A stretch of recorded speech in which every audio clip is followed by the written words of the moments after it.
एक बार दिल्ली में बिरला मंदिर के अंदर अपनी कुटिया में विश्राम कर रहे थे और हनुमान जी को याद किया करते थे। बाहर दरवाजे पे कुछ बांग्लादेशी आए और बांग्लादेशियों के अब मैसेज अंदर पहुंचा कि महाराज आपसे कुछ मिलना चाहते, बांग्लादेशी लोग आए हैं। तो महाराज ने वहां पे एक संदेश भेजा, बाबा नीम करौली ने संदेश भेजा, जिसका भाई जेल में हो उसको बोल दो अंदर आ जाए। थोड़ा अजीब सा लगा सुनने में जरा बात को, तो सारे हैरान हो गए कि जिसका भाई जेल में हो वो अंदर आ जाए।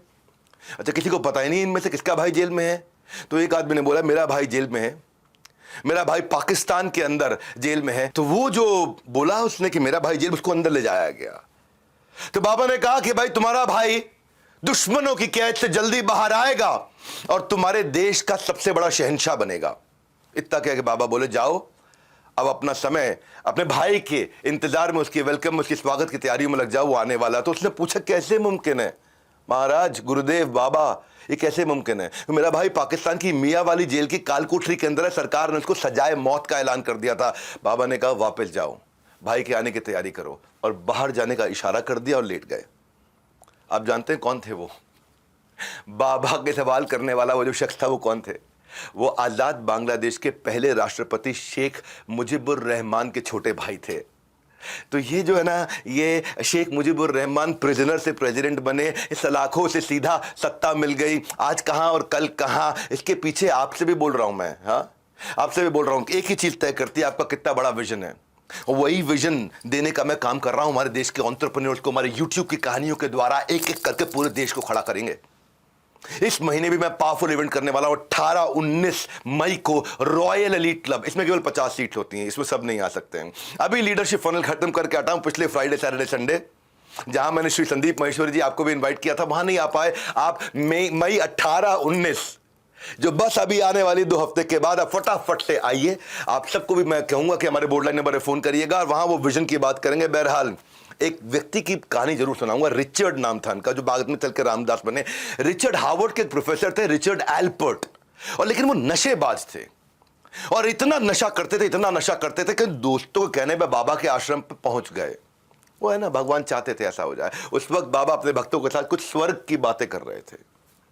तो रिचर्ड बोले बाबा स्वर्ग मैं दिखा सकता हूं आपको, यहीं दिखा देता हूं स्वर्ग आपको। बोले दिखाइए। तो रिचर्ड ने उनको पटापट से एक LSD की नशे की बड़ी भारी भरकम एक गोली दी। बोला ये खाइए और देखिए एकदम स्वर्ग देखेगा। बाबा ने सोचा होम्योपैथी की गोली की तरह ठक से बच्चों की तरह खा ली।